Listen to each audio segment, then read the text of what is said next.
बिस्मिल्लाहिर्रहमानिर्रहीम। अस्सलाम वालेकुम नाज़रीन, आप यूट्यूब चैनल देख रहे हैं। मैं इमरान खान हूँ। आज इमरान खान साहब के खिलाफ अल-कादर यूनिवर्सिटी का जो केस है उसका फैसला सुनाया जाएगा और इसमें इमरान खान साहब को सज़ा सुनाई जाएगी। इसके ज़्यादा इम्कानात हैं क्योंकि बहुत सारे ऐसे लोग हैं जिनके एस्टेब्लिशमेंट के साथ अच्छे ताल्लुकात हैं, वो पहले ही अदालत का फैसला बता रहे।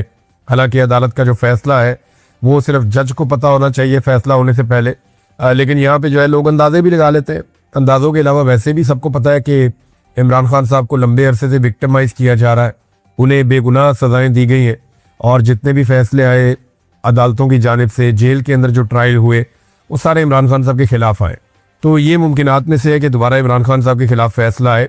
उनकी बहन ने कहा जी हम तो दुआ कर रहे हैं कि इमरान खान के खिलाफ फैसला आए ताकि हम फटाफट जो अगली अदालत में जाएं और मुंह काला हो जिन लोगों ने इमरान खान के ऊपर ये गंदा केस बनाया उनका भी। तो उनका कुछ ऐसे बोल रहा है। इस पर शोएब शाहीन साहब ने एक बड़ा ज़बरदस्त पेपर जारी किया है जिसमें इस केस की समरी है कि एक्चुअली ये अल-कादर यूनिवर्सिटी का केस है क्या। अगर इसको सिंपल करना है तो इसमें 4 चीज़ें हैं जिसके बारे में उन्होंने कहा और असल सवाल के बारे में उन्होंने कहा कि वो भी इसमें एक है जिसका पता चलना चाहिए। बहरहाल आज इमरान खान साहब को सजा सुना दी जाएगी। इम्कानात ये हैं, कुछ लोग कह रहे हैं 14 साल, कुछ कह रहे हैं 7 साल। बुशरा बीबी के बारे में अलग सजा बताई जा रही है, इमरान खान के बारे में अलग सजा बताई जा रही है। तो देखते हैं जनाब इमरान खान साहब को कितनी सजा आज के दिन में होती है, या आज फिर कोई बहाना बना के जज साहब निकल जाते हैं, कोई और एक्टिविटी हो जाती है। अदालत का तो वैसे ही मजाक बन गया है। अगर आज भी ये फैसला ना सुनाया गया तो अदालत का मजीद मजाक बनेगा और पाकिस्तान की अदालतों की जग हसाई होगी और तो कुछ नहीं होगा। इमरान खान साहब ने जो स्टेटमेंट दिया वो बड़ा अहम है। इमरान खान साहब क्या कहते हैं मैं आपको स्टेटमेंट पढ़ के सुना देता हूँ उनका। और ये 2 जगह पे उनके स्टेटमेंट है। एक को तो खुद इमरान खान साहब के ट्विटर अकाउंट से ट्वीट किया गया, एक्स के ऊपर उसको पोस्ट करके डाला गया। ये बयान है जी, अल-कादर ट्रस्ट के भोंडे केस में मेरे खिलाफ फैसला देकर पूरी दुनिया में अपना मजाक बनवाएंगे और अपना मुंह मजीद काला करेंगे। मुझे एक ऐसे मुकदमे में सजा देने जा रहे हैं जिससे मुझे 1 टके का फायदा नहीं हुआ, ना ही हुकूमत को 1 टके का कोई फायदा हुआ। इस मुकदमे में असल सजा तो नवाज शरीफ की बनती है जिसने 9 अरब रुपए रिश्वत की मद में हासिल किए। नवाज शरीफ और जरदारी पर मेफेयर अपार्टमेंट की तर्ज के बेशुमार मुकदमात हैं। ये वो अफराद हैं जिन्होंने तोशा खाने से महंगे तरीन गाड़ियां खिलाफे कानून हासिल की। इन पर मौजूद तमाम मुकदमात ओपन एंड शट केसेस हैं, लेकिन इनको माफ करके मुकदमात को सिर्फ इसलिए खत्म कर दिया गया क्योंकि उन्होंने डील कबूल कर ली। इस केस में नवाज शरीफ से 9 अरब रुपए का हिसाब मांगना बनता है। बुशरा बीबी अल-कादर ट्रस्ट केस में बिल्कुल बेकसूर है। उनको केस में शामिल करने का वाहिद मकसद मुझ पर दबाव बढ़ाना था। इससे पहले भी बुशरा बीबी को 9 महीने बेगुनाह जेल में रखा गया है। दुनिया में कभी कोई शख्स जिसे मालूम हो कि वो बददियानती कर रहा है न्यूट्रल अंपायर नहीं लगाता। मैंने क्रिकेट में न्यूट्रल अंपायर का रवाज कायम किया था और अब भी कहता हूं कि 9 मई और 26 नवंबर के वाकयात पर एक जुडिशल कमीशन कायम किया जाए जो बिल्कुल न्यूट्रल हो और शफाफियत पर मबनी फैसला दे। हुकूमत इस मुतालबे से इसीलिए राय फरार इख्तियार कर रही है क्योंकि वो बददियानत है। हम जस्टिस अमीनुद्दीन आईनी बेंच के सरबराह को भी खत तहरीर करेंगे कि हमारे खिलाफ होने वाली इंसानी हकूक की खिलाफ वर्जियों की पटिशन सुने। हमारे जो बेकसूर लोग मिलिट्री तहवील में हैं उनको बदतरीन ज़हनी और जिस्मानी तशद्दुद का निशाना बनाया गया। हमारे मुकदमात को तरजीही बुनियादों पर सुना जाए। हमने इंसानी हकूक की आलमी तंजीमों और अक़वाम मुत्तहिदा को भी इस सिलसिले में खत लिखने की तैयारी मुकम्मल कर ली है। क्योंकि पाकिस्तान की किसी भी अदालत से हमें इंसाफ नहीं मिल रहा तो इसलिए हम अब जा रहे हैं आलमी सतह पे। कादी फायद ईसा और आमिर फारूक एस्टेब्लिशमेंट के ओपनिंग बैट्समैन का किरदार अदा करते हैं। अब जो आईनी बेंच बना है वो भी इन्हीं की एक्सटेंशन है। जैसे वो कादी फायद ईसा और आमिर फारूक साहब के बारे में बात कर रहे हैं। पूरी दुनिया में इंसानी हकूक की पामाली की कोई माफी नहीं मिलती। जनरल पनूशे मगरिब का ताकतवर जनरल था, लेकिन इंसानी हकूक की पामाली और तशद्दुद करने पर उसको कड़ी सजा सुनाई गई। हमारे सियासी वर्करों को अगवा करके तशद्दुद किया गया।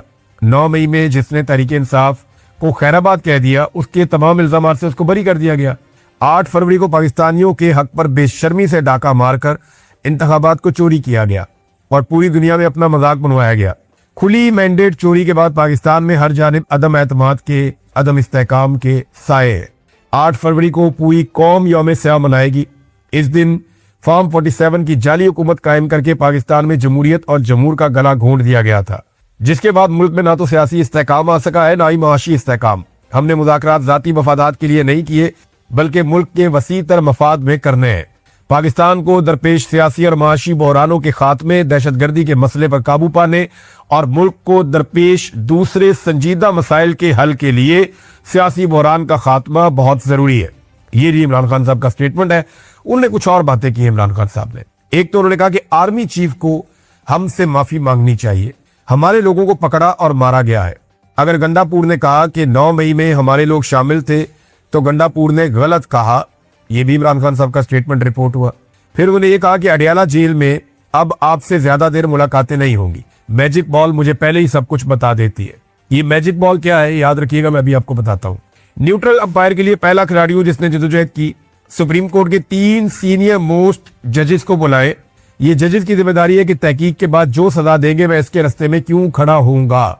मेरी अपील है, ये कल उन्होंने बात की थी कि आज हर सूरत में 190 मिलियन पाउंड का जो केस है उसका फैसला सुनाए। ये जजेस की जिम्मेदारी है कि तहकीक के बाद सजा दे, मैं उस रास्ते में खड़ा नहीं होऊंगा। ये जी इमरान खान साहब के स्टेटमेंट है। हुकूमत की बेचैनी बहुत बढ़ती जा रही है। What is magical ball? ये अगर आप ट्वीट करें ना कि इमरान खान मैजिकल बॉल, अगर आप लिखें या आप यूट्यूब के ऊपर इसका लिंक आप लिखें कि इमरान खान मैजिकल बॉल, तो इमरान खान ने एक बॉल किया था और वो बॉल किया था कपिल देव को और उन्हें क्लीन बोल्ड कर दिया था, तो उसको मैजिकल बॉल कहते हैं।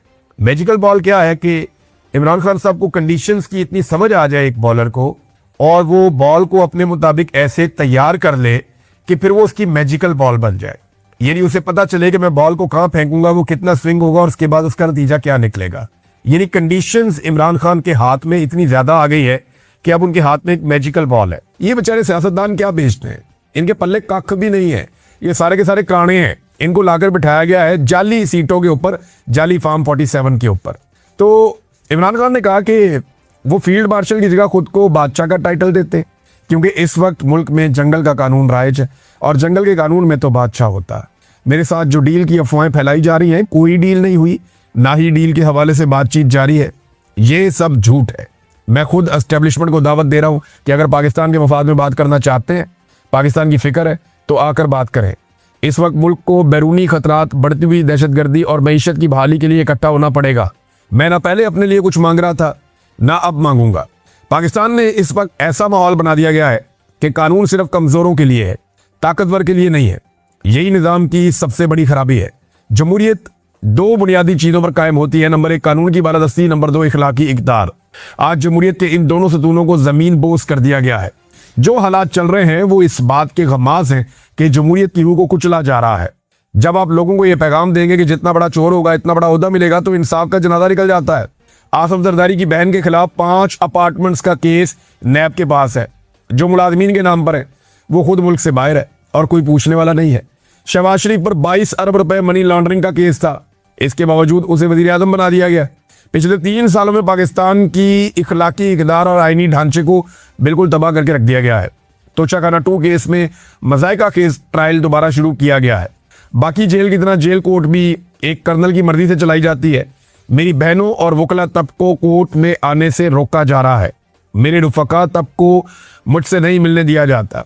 मेरे बच्चों से कही माँ मेरी बात नहीं करवाई जाती, मेरी किताबें तक नहीं पहुंचने दी जाती, और ना ही मेरे जाती मुआलिज तक मुझे रसाई दी जाती है। ये सब अदालती अहकामात और कवानीन की मुसलसल तौहीन है। हुकूमत से बिल्कुल किसी किस्म के मुज़ाकरात नहीं होंगे। जो बात होगी एस्टेब्लिशमेंट के साथ होगी, और एस्टेब्लिशमेंट जो है वो अगर बात करना चाहती है तो आए मेरे साथ बात करे।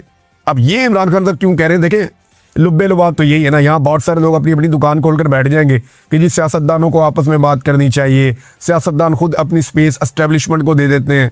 हम अपने आप को धोखे में क्यों रख रहे हैं भाई? सबको पता है सारा इख्तियार और सारा इख्तियार जनरल आसिम मुनीर साहब के पास है। सब कुछ जो है वो मिलिट्री एस्टेब्लिशमेंट के पास है। हर चीज को वो कंट्रोल कर रहे हैं। स्याह और सफेद के वो मालिक हैं, तो उन्हीं से बात होगी ना भाई। जिनके पास असली फार्म 45 है जो लेकर चले गए मैंडेट, उन्हीं से बात होगी ना कि वापस दे दें। या ये जाली बनाई हुई हुकूमत के साथ बैठ के सिर्फ लूडो खेलते रहे, इनके साथ तो बात करने का फायदा कोई नहीं है। ये अपनी मर्जी से वॉशरूम नहीं जा सकते, अपनी मर्जी से स्टेटमेंट नहीं दे सकते। बातें इनकी बहुत बड़ी बड़ी है, लेकिन पल्ले इनके कख भी नहीं है। इनकी सियासी औकात जीरो है, फैसला साजी के अंदर इनका किरदार जीरो है। तो इनके साथ मुज़ाकरात करके इमरान खान ने क्या करना है? देखिए एस्टेब्लिशमेंट ऑफ द रिकॉर्ड ये पैगाम भिजवाती रहती है, और वो हम लोगों को, सहाफियों को भी ये कहते रहते हैं। इवन जो अली अमीन गंडापुर है उनको भी ये कहते हैं ये, और बहुत सारे दोस्तों को ये बता रहे हैं कि जनाब आप सियासतदानों को आपस में बात करनी चाहिए। हम पीछे बैठे हुए हैं ना, हम मामला हल करवाते हैं, सियासतदानों से बात करें, हुकूमत के साथ बात करें। इमरान खान साहब की पार्टी या पोजीशन, तो वो सामने आने से डरते हैं, सामने आना नहीं चाहते। इमरान खान ये कहते हैं कि भाई सारा कुछ जो तुम कर रहे हो तो सामने भी आ जाओ, कपड़े उतार के आ जाओ, पता चल जाए कौन क्या कर रहा है। इमरान खान ये चाहते हैं कि एस्टेब्लिशमेंट खुद बातचीत करे, ताकि कोई अगर रह भी गया ओला तो वो भी खत्म हो जाए। लेकिन एस्टेब्लिशमेंट की ये बुजदिली है जो हमेशा से है कि वो खुलकर सामने नहीं आते। खुलकर आना हो तो फिर मार्शल लॉ ही लगा देना, तो वो खुलकर सामने नहीं आते। और इस वक्त सूरत हाल ये है कि खान साहब कह रहे हैं कि अब ताकत तो है ही नहीं आपके पास, इख्तियार है ही नहीं इनके पास, ये सारे जाली आकर बैठे हो, मैं इनके साथ क्यों बात करूं? मैं तो बात करूंगा उनके साथ जिन्होंने ये सारा इख्तियार छीना है, जिनके पास ताकत है, जिनके पास फैसला करने की कुव्वत है। अगर मुल्क को बचाना है तो आ जाओ, मुझे कोई डील नहीं चाहिए। वो ये साफ कहता है कि मैं सारी जिंदगी जेल में गुजारूंगा। ये फवाद चौधरी का स्टेटमेंट आप देख रहे हैं ना, यहाँ एक फवाद चौधरी का स्टेटमेंट है, ये इमरान खान साहब से मिलकर आए। इन्होंने कहा जी आज कई हफ्तों के तातुल के बाद इमरान खान साहब से अडयाला जेल में मुलाकात हुई। रवायती ट्राउजर और टी शर्ट में पसीने से शराबोर इमरान खान गैर मुतजलजल अपने मौकिफ से 1 इंच पीछे नहीं हटे। 2 साल की कैद जो बड़े बड़े लोगों को तोड़ देती है, इस मर्दे जरी का कुछ नहीं बिगाड़ सकी।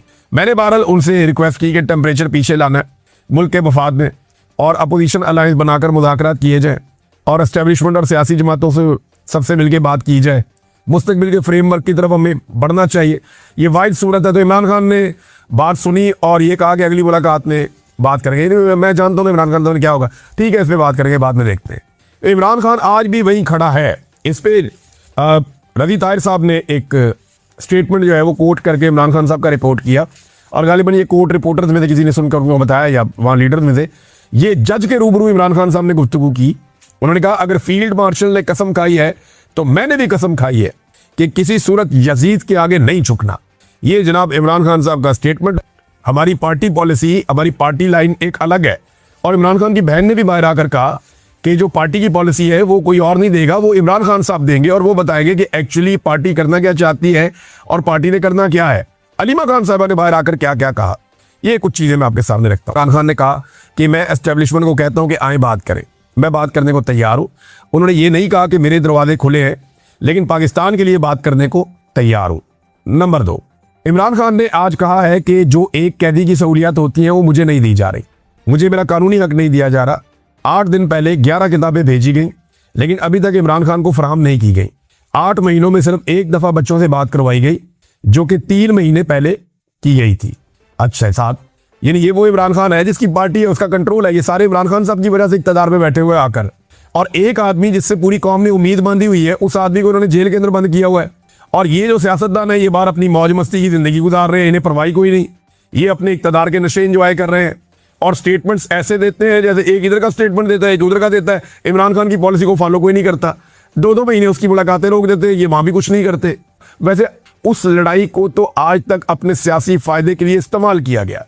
लोग एहतजाज करने निकले थे, पाकिस्तान तहरीक इंसाफ कहती है कि सीसीटीवी फुटेज लेकर आए, हमने तो किया ही कुछ नहीं, ना हमारी क्यों प्लानिंग थी, और आज तक किसी अदालत में ये साबित भी नहीं कर पाए।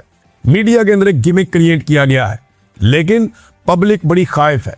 वो ये समझते हैं कि पाकिस्तान के सारे मसाइल के लिए